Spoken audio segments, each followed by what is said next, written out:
Entonces, sigamos. Esta no nos falta mucho. Estábamos, chiquillos, viendo este texto de el estrés y el funcionamiento del organismo, lo que pasa, y estábamos respondiendo las preguntas de esta última guía que tiene el resumen de todas las estrategias que hemos revisado durante el año.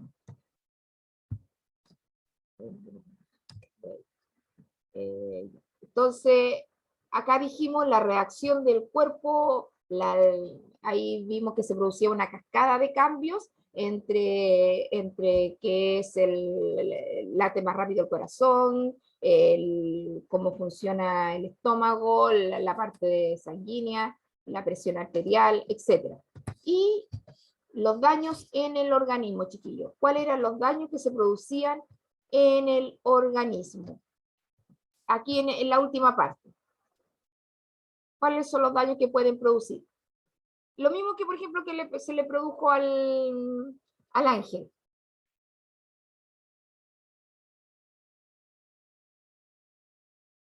Un daño en el organismo. ¿Qué se le produjo a Ángel al principio?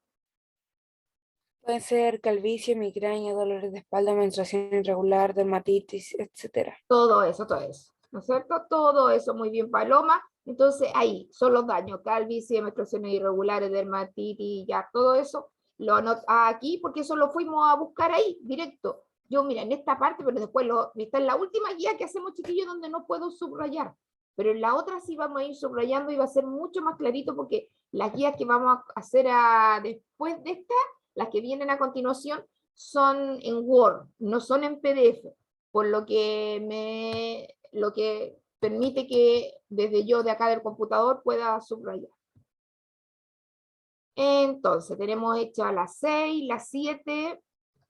La habíamos dicho, ¿en qué parte del texto se explica por qué ocurre la situación planteada en la introducción? Lo habíamos dicho, ¿se acuerdan? Acá arriba. Acá arriba, en esta primera, ¿no es cierto? Cuando si las funciones cerebrales se provocan un mal funcionamiento, en esta primera parte, chiquillos. Ahí hubo un mal funcionamiento, ¿no es cierto?, de varios procesos de relación. En las funciones de relación le actuaron mal a Ángel y eso le produjo la calvicie. Los problemas de relación, esas tuvieron un mal funcionamiento. Y ahí lo buscan, en la primera parte del texto. Ahí está, espérate, en la 7. La 8.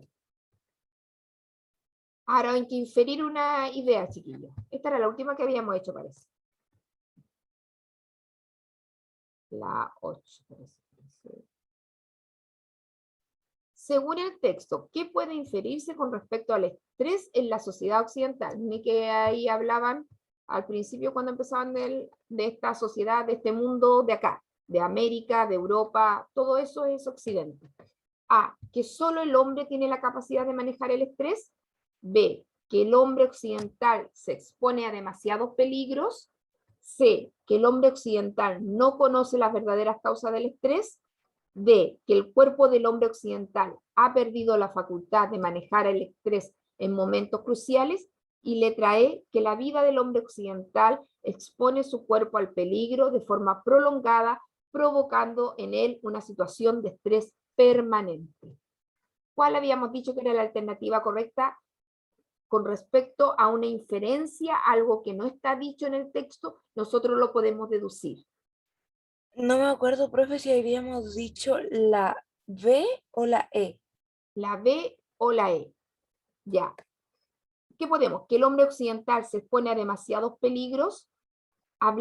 Se habla de eso del texto, se habla que hay accidentes, se habla que hay enfermedades, se habla que hay situaciones familiares difíciles. ¿Se habla de eso? Al parecer no, ¿no es cierto? No habla de eso, pero sí, como bien recuerda Paloma, que la vida del hombre occidental expone el cuerpo al peligro de forma prolongada, porque hay personas que están en cuanto a sus emociones en largos periodos. Por ejemplo, Ángel estuvo un largo periodo en el que se cambió de casa antes que le descubrieran la causa de su estrés. Era hartos días o meses, incluso. La misma niña de la película, que nosotros la tristeza la podríamos comparar con el estrés, no fue solamente el primero o segundo día, fueron varias semanas en donde la niña estuvo con en ese estado. Por lo tanto, el cuerpo lógicamente te acusa, es decir, se nota cuando alguien está, o uno se da cuenta, porque a veces la gente de afuera no se da cuenta, pero tú estás con una situación de estrés y a veces te duele el estómago, te duele la cabeza, una cosa consecutiva, y uno va al médico y uno no se ha dado ni cuenta que los dolores de cabeza son por estrés. No sé si han escuchado algo así o a ustedes les ha pasado algo así. Que los dolores de estómago, cuando uno está en situaciones, por ejemplo, hay niños que el colegio les produce estrés y se preocupan mucho y les duele todos los días, van al colegio y les duele el estómago y la mamá le empieza a dar agüitas de menta, de orégano, de diferentes cosas, porque cree que puede ser algo estomacal, pero después lo lleva al médico y el pediatra finalmente le dice que es el estrés, lo que le causa el colegio. Después uno se acostumbra, profe. Sí, sí, es que nosotros tenemos la capacidad de ir adecuándonos a las situaciones. Nosotros no es que podamos vivir solamente en un contexto, tenemos esa gran capacidad de ser humano. Por ejemplo, una planta la cambia del lugar donde está bonita y se muere. Nosotros no. El ser humano puede vivir acá en una zona normal y se puede ir a vivir a la Antártica, se puede ir a vivir al desierto y adecua, ¿no es cierto? Adecua el contexto, adecua su organismo y al principio puede ser terrible, pero después se va uno adecuando y se van bajando los niveles del estrés o de inconformidad o de, ¿no es cierto?, algo que no estás cómodo. A todo, de verdad, esos son los grandes, el gran valor que tiene el ser humano, ¿no es cierto? Ahí ven esta calidad que tenemos, que podemos adecuarnos a muchas situaciones distintas. Entonces, chiquillos, ahora también otra inferencia. Miren, ¿cuál de las siguientes soluciones serviría para disminuir el estrés en la sociedad moderna? Vamos a leer. ¿Cuál de ustedes creen? Marca con una X. Tener momentos de esparcimiento como la práctica de deportes y actividades recreativas a fin de no someter al cuerpo a una situación continua de estrés, o impedir al cuerpo estresarse inhibiendo la función de relación al enfrentarse a una situación de peligro. Aprender a valorar el estrés como una respuesta favorable del organismo. ¿Cuáles o cuál marcarían ustedes, chiquillos? Yo creo, profe, que la más sensata es la primera, ¿Mm? pero en mi caso no serviría porque yo me estresaría haciendo deporte. Ya. Entonces, ¿cuál, si no fuera esa, cuál usarías tú? Si no fuera La esa. segunda, ¿Ah? ¿Qué lo que usé? la de al medio. La del medio, impedir al cuerpo estresarse inhibiendo la función de relación al enfrentarse a una situación de peligro. ¿Podrías controlar una situación como esa, Paloma? ¿Se podría?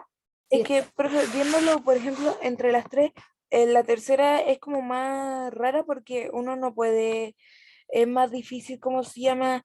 Valorar el estrés como algo favorable para el organismo, porque de por sí ya es dañino estar estresado para uno mismo y no es como que tampoco es tan como fácil poder impedirlo, pero es como lo más sensato, se podría decir, aunque si de las tres la más ¿cómo se llama? Correcta sería la primera. Sí, Pero la más como le digo, en mi correcta, caso sí. no. ¿Todos están de acuerdo, supongo, chiquillos? Esa, que uno sí. Pero también podríamos, como dice la Paloma, elegir las otras dos. Tú te inclinas más por la segunda, ¿no es cierto, Paloma? Sí, Sí.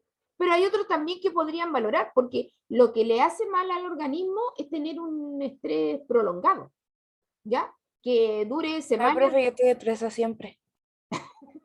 Siempre está estresada. Sí, y eso a lo mejor eso es lo que hay que regular, claro, impedir que el cuerpo, porque uno no lo puede, tú has tratado a lo mejor de no estresarte, Paloma, y uno no lo puede evitar, cuesta evitarlo a veces, no ponerte nerviosa por así, ansiosa, nerviosa, preocupada, por lo que uno le llama de diferentes nombres al estrés, por alguna situación. De verdad, nos supera, como dicen, nos supera. Pero también algunos podemos valorar que ya, una situación, por ejemplo, de ir a dar una prueba, supongamos, cuando ustedes van a dar una prueba, uno se preocupa, ya, pero sabemos que yo voy a dar esa prueba y cuando me estreso menos, cuando me preparo más. Me preparo más, me estudio más, le pregunto a la profesora, al profesor, ahí tal vez voy buscando manera de estresarme menos, ¿no es cierto? De estresarme, aunque la prueba igual me va a producir ese estrés, pero después de la prueba se me acaba, ¿no es cierto? Y ahí vuelvo, pero acá chiquillo, bueno, no pide justificación, pero entiendo a la Paloma lo que me dice, podría marcar, pero sí, me voy a fijar en que al menos la primera sí, porque mire, por ejemplo, dice momentos de esparcimiento, ¿cómo? Aquí está poniendo ejemplos, deportes y actividades recreativas, ¿ya? Por ejemplo, jugar en el celular. A algunos los estresa incluso, pero a otros los relaja. O alguien que quiera, no sé, que haga alguna manualidad, algo así, a fin de no someter el cuerpo a una situación de estrés. En esa no puede faltar. Esta no puede faltar. Profe, ahora me estreso cuando estoy leyendo y los protagonistas hacen algo muy estúpido. Cuando estáis leyendo, ¿qué? Cuando estoy leyendo y los protagonistas hacen algo muy estúpido, me estresan. Ah, claro. Bueno, es que es normal también, Paloma, porque uno cuando está viendo incluso también series y películas, también le pasa algo, po. No quiere, ¿cachai? Bueno, ¿por qué se asusta, po? El susto. Cuando, por ejemplo, en lo más fácil de explicar, cuando uno ve una película de terror y te muestran la situación heavy, ¿no es cierto? Uno se asusta y eso es un estrés, po. Es un estrés. Y eso pasa incluso con algo que no es verdad. Pasa, ¿no es cierto? Vamos con la 10. Faltan nomás de esta chiquilla. El significado de la palabra función que más se adecua en el texto, ¿cuál es? Esta es de la tercera habilidad, el interpretar, elaborar una interpretación, y esta es la de inferir significado. La palabra función, ¿qué significa? Sea letra A, acto solemne especialmente el religioso, o letra B, representación de una obra teatral o proyección de una película, o letra C, tarea que corresponde realizar a una institución o entidad o a sus órganos o personas, o letra D, capacidad de actuar propia de los seres vivos y de sus órganos y de las máquinas o instrumentos, letra E, cada uno de los usos del lenguaje para representar la realidad, expresar los sentimientos del hablante y citar la actuación, pero sé que no leo acá, la situación del oyente o referirse a la metalingüística, esas son las funciones del lenguaje. ¿Cuál creen ustedes que es, chiquillo?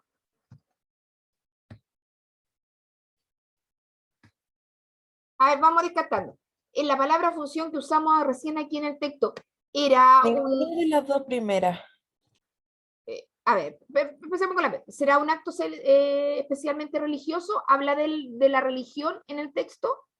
No. No. Entonces esta la descartamos al tiro. La otra, representación de una obra teatral o proyección de la película, ¿hablamos del teatro de una película? No. Tampoco. La C, tarea que corresponde realizar a una institución o entidad, a sus órganos o personas, las funciones que ocupan las personas en una empresa, ¿hablamos de eso ahí? Tampoco. Tampoco. La D, capacidad de actuar propia de los seres vivos y de sus órganos y de las máquinas o instrumentos. Vimos de las funciones que ocurren en el ser humano, en el ser vivo. ¿Hablamos de Sí, eso? Sí, ¿no es sí. cierto? Hablamos de esa. Entonces ahí tenemos la D. Y la última pregunta de esta guía, chiquillo, ¿cómo opera en el cerebro la función de relación? Explica. La de relación, ¿dónde está? Tenemos que buscarla y está en la primera parte. No sé si se acuerdan. En esta primera parte. ¿Cómo funciona la relación? Por aquí está, a ver si alguien la encuentra.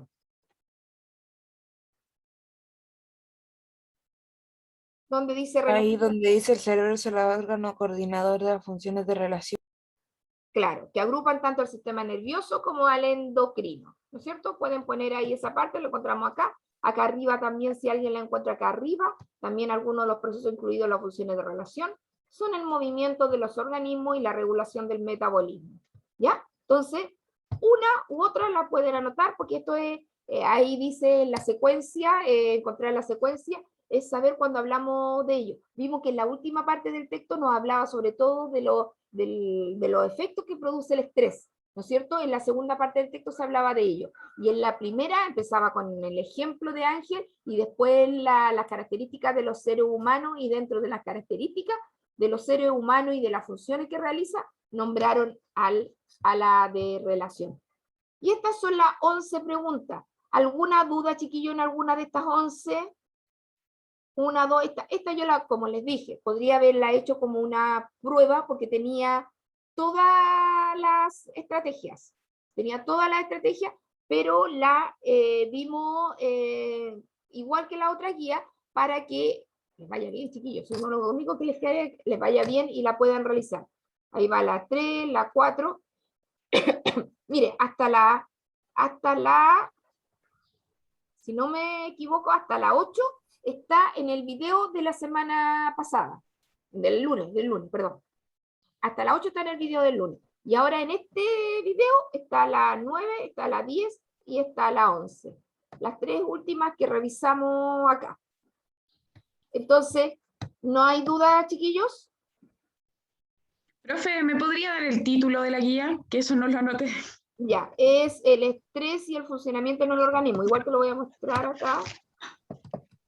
Es el estrés y el funcionamiento del organismo, si no me equivoco. Sí, es del cuerpo, no del organismo, del cuerpo, pero era por ahí. El estrés y el funcionamiento del cuerpo. En este caso, ¿ya? Esta, chiquillo, es la tarea número 6, ¿ya? Número 6.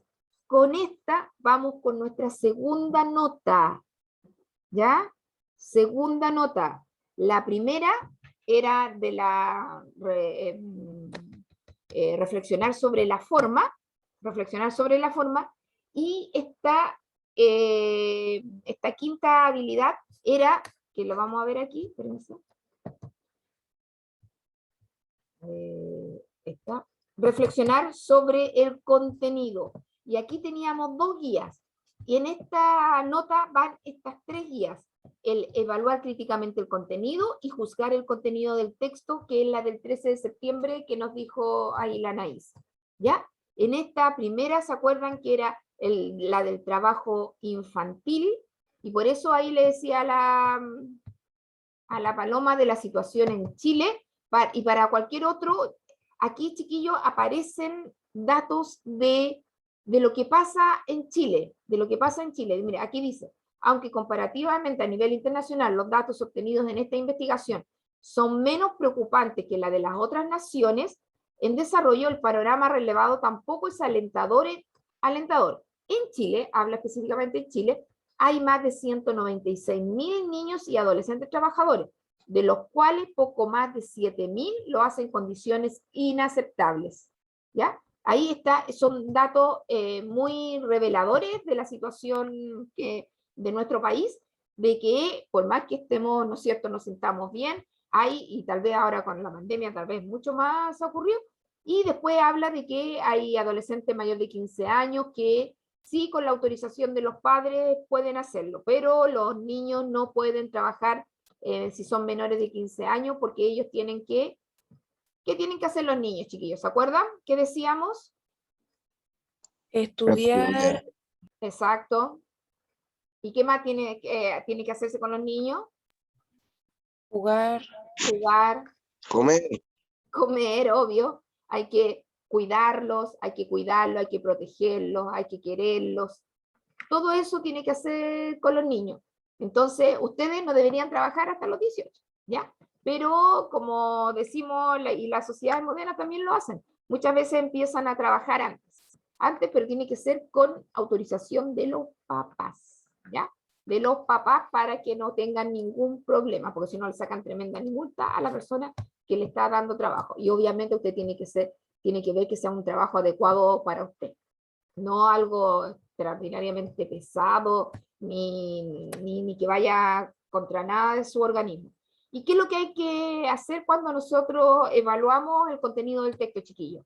Realizar una lectura crítica del texto, y si bien ahí nos dan datos, pero nosotros ir determinando cuál es el tema central, qué es lo que pasa, que hay niños que trabajan, eso es el tema central, hay niños que trabajan. En el mundo hay mucho, incluso en América Latina y en Chile, que es nuestro país, también lo hacen.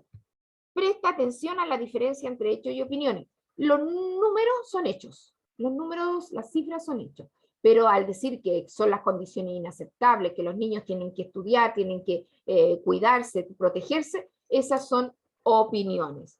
Ahí verlo. Y relaciona las acciones de persona o personajes con tu experiencia. Usted tiene que dar una opinión con respecto, y esto tiene que saberlo. Tiene que decir si está de acuerdo o no con que los niños trabajen, porque este es el tema de esta lectura, pero con muchos otros temas que usted va a leer, tiene que tener una opinión, porque en estos 14, 15 años de vida que tiene, usted ya conoce el mundo, y si bien no conoce todo, pero hartos temas sí sabe, de hartos temas sí conoce, y de este tema tal vez no había parado nunca en este tema de que los jóvenes, de los niños, trabaja, tal vez no se había detenido a pensar en esto, pero con esta lectura tal vez se detuvieron y pueden relacionarlo, porque yo les preguntaba, ¿se acuerdan? Si habían visto a los niños en la feria trabajando, y ustedes sí, porque hay niños que ayudan a su familia, ayudan a su familia para mejorar, ¿no es cierto?, todo, y a veces aprenden un oficio desde chiquitito trabajando con el papá o la mamá. Y eso se da, pero no debería ser antes de los 15. Y formula una opinión o juicio sobre el contenido general del texto, sobre la actitud de un personaje o sobre un aspecto específico. Lo que ustedes saben, chiquillos, del trabajo infantil y lo que opinan de él, ¿ya? Lo que opinan de él. Todos podríamos decir, chiquillos, que si es necesario a partir de los 15 años, el joven puede trabajar, pero con autorización de los papás, y también para que, en algún caso, para que ayude a la familia, y en otros para que pueda comprar las cosas que él necesita. Tener opinión, saber decir algo. Ah, porque miren, en el otro texto, pero es que es del otro, donde voy a hacer en algunas tareas que he visto, ¿ya? Para que me lo hagan bien. Y ahí, en lo que lo he dicho yo en estas, perdón, no, un bicho, no, hay que copiar la síntesis, ¿ya? Para qué es lo que hay que hacer cuando evaluamos críticamente el contenido de un texto, implica realizar dos actividades: una lectura comprensiva que permita la generación de un pensamiento crítico propio respecto del contenido del texto. Esto supone formarse una opinión o juicio que explique los aspectos negativos o positivos que podemos observar en su contenido. Dicha opinión o juicio debe estar respaldado por razones o argumentos basados en el texto, en las creencias o valores personales del lector, de la persona que lee. Y nosotros obviamente nos preocupamos que ustedes conozcan, pero también que se vayan formando integralmente en distintos temas, y que vayan formándose en una integridad de bondad, de ser buenos, de ser honrados, de ser correctos. Esa es nuestra función también como formadores de personas jóvenes. Y en esta formación yo tengo que instarlo. Mucho podría decir, o alguno, que antiguamente muchos decían que empezaban a trabajar desde los 7 años, ¿no es cierto? Eso puede haber sido una situación específica muy, muy necesaria, tal vez en ese periodo y en tiempos antiguos. Pero hoy día hay leyes donde se protege al menor, ¿verdad? Se protege al menor, y el menor no debe trabajar, solo a partir de los 15 años. Y ojalá que a todos les quede muy claro esa situación. Si lo tiene que hacer, si es una cuestión familiar, ahí cambia, porque es como la vida de la familia, pero en una cosa externa no tiene que ser, ¿ya? Y después, aquí era donde tengo que darle algunas recomendaciones. Aquí veíamos un cuento que se llamaba Un veterano, que era un croquis santiaguino, de don Pantaleón Astudillo, que a la edad de 50 años, chiquillo, había ido a 50 años durante la Revolución de 1891, había ido, ¿no es cierto?, a las batallas de esa guerra civil acá en Chile, porque esa fue una guerra civil acá en Chile cuando estaba Balmaceda, etcétera. Ya. Bueno, cosas de historia. Él fue a esas batallas, pero no participó en ninguna batalla, porque él se quedaba quieto y no hacía nada. Entonces, cuando volvió, yo lo estoy resumiendo el cuento, chiquillo, cuando volvió, él volvió a su cigarrería, porque él tenía una cigarrería donde vendía, obviamente, cigarros, siguió estando allí, tenía una familia, pero a él quedó como súper impactado por esto de la guerra y le contaba a todos lo que pasaba en las guerras, lo que pasaba en las batallas, incluso cuando fue la Segunda Guerra o la Primera Guerra Mundial. La Primera Guerra Mundial tenía un mapa donde decía que iban por acá los aliados, hablaba todo el tiempo de guerra ahí a la afuera de la cigarrería y con todos los vecinos. Y los vecinos, como dice acá, los visitantes, los amigos, los compradores de la acreditada cigarrería contemplan con silencioso respeto la marcial figura del viejo veterano, entregado a estos cálculos y ya imponente por los años y a la hora de la sobremesa, rodeado de numerosos comensales. Don Pantaleón suena exclamar con un hondo suspiro. Él seguía exclamando: ah, si la edad me hubiese permitido asistir a estos grandes combates, entonces me habrían visto ustedes, me habrían visto. Él decía que hubiera sido un tremendo luchador. Y esto lo hizo Federico Gana en Manchas de Color y Nuevos Cuentos de la editorial Nacimiento de 1934. Aquí nosotros teníamos 4 preguntas, si no me equivoco, no, eran 3 nomás. Pero sobre todo en la 2 y en la 3, chiquillos, porque las actividades ustedes las reconocieron bien, que él tenía una cigarrería, que fue a la guerra o a la batalla, y que después solo contaba de la guerra. Y acá, chiquillo, en algunos casos, ¿estás de acuerdo con el trato que le daban a don Pantaleón? Argumenta. ¿Cómo trataban a don Pantaleón? A ver, ¿quién me puede decir? Yo recién lo leí. ¿Cómo Con lo trataban? respeto. Con respeto, ya. ¿Y ustedes están de acuerdo con eso?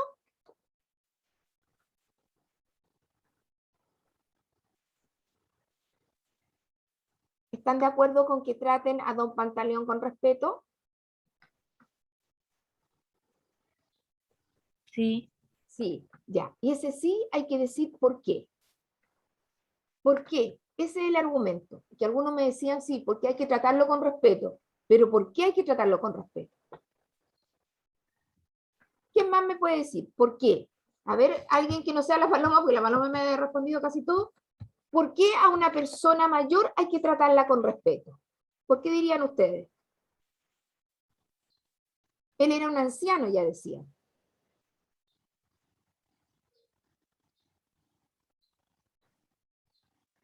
A ver si acaso hacer las 2 últimas. Porque ahí yo le pongo medio punto si me dicen a las personas hay que tratarla con respeto. Sí, pero ¿por qué hay que tratarlas con respeto? Ahí me tienen que decir. Esperanza, ¿se te ocurre? ¿O Keila? ¿Por qué a una persona mayor hay que tratarla con respeto?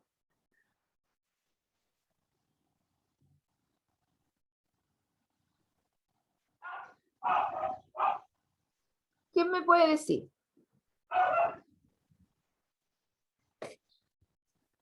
O me puede escribir. Anaís, alguien me puede escribir y vemos. ¿Quién me puede dar un argumento porque a una persona mayor la tratarían con respeto?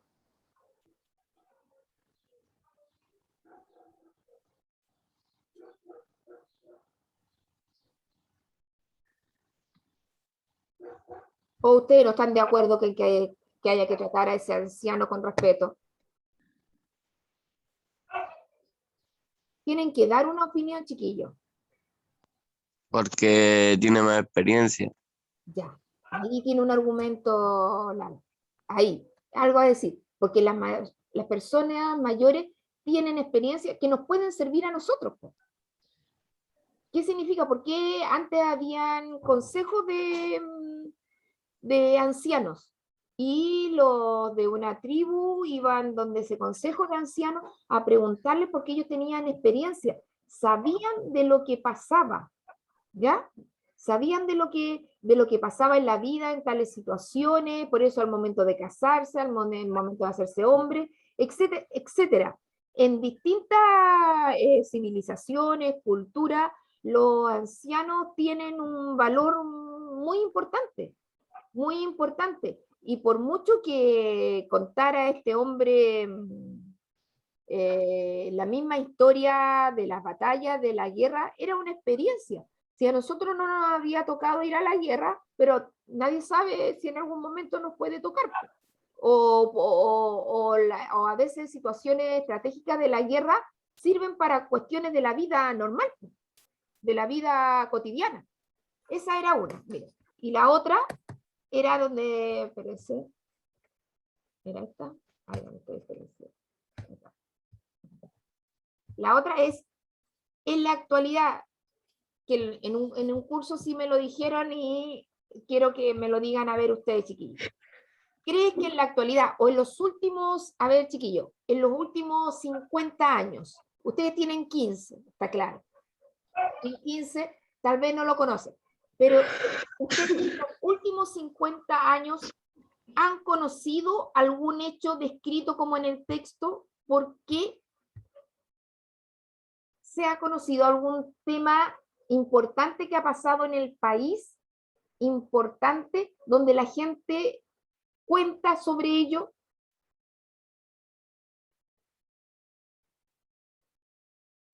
Sí y no, profe, porque de una persona que lo haya vivido en carne propia no hay registro, porque pues sucedió hace muchos años. Sí, pero sí mira, de mira, hay un alumno de verdad que me sorprendió y de verdad, y sí, hay gente que le ha tocado vivir en carne propia hoy día, que está vivita y coleando, chiquillo, está, que pueden ser parientes de ustedes, que les tocó vivir una situación de enfrentamiento con balas, con metralletas, con eso, les tocó vivir. ¿No conocen algo de la historia de Chile? Para atrás, no hace tanto tiempo. Profe, ¿Mm? fue el golpe de Estado, ¿no? Muy bien, Dimitri, muy bien. Eso yo me había escapado, se me había escapado la otra vez, pero un alumno me dio. Hay personas que, tal vez yo no, tal vez la profe Jackie tampoco, porque no había ni nacido la profe Jackie, pero más de algún papá de ustedes o algún abuelo de ustedes puede haber estado en ese periodo, puede haber estado y le hayan contado. A ver, ¿quién sabe algo de eso, del golpe de Estado?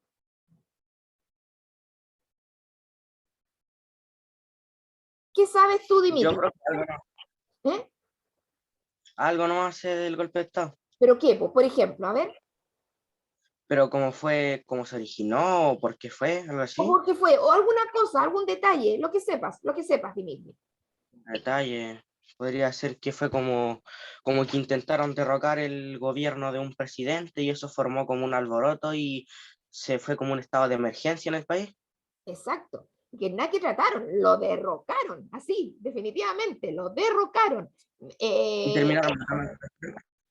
Sí, pues, bombardearon la moneda, bombardearon la Alameda. Ah, hoy día incluso hay mucha gente desaparecida. ¿No han escuchado eso los desaparecidos, chiquillos? Sí, creo, no mal recuerdo de que algunos, ¿cómo se llama? Se iban por ellos mismos o que mismos los militares los sacaban del país. Exacto. Hay gente que arrancaba, porque lamentablemente estábamos en una situación demasiado polarizada en esa época. Yo de verdad era muy chiquitita, la profe ya que no había nacido, no lo viví, pero sí la historia a uno le da señales de eso y uno tiene a personas, yo tengo tías, que me han contado, me han contado sobre aquello y sabemos que hubo enfrentamiento, hay gente que murió, hay gente que está desaparecida incluso hoy día, que la siguen buscando porque no sé, po, los militares la escondieron, la tiraron al mar, no sé, no se sabe qué pasó con esas personas, po. Entonces queda todavía mucho de eso que pasó fue en el año 73, hace 48 años atrás. 48 años atrás, y ustedes conocen a alguien que tenga 55, 56. Mi papá. Claro. Mi papá debe haber tenido como unos 15, creo.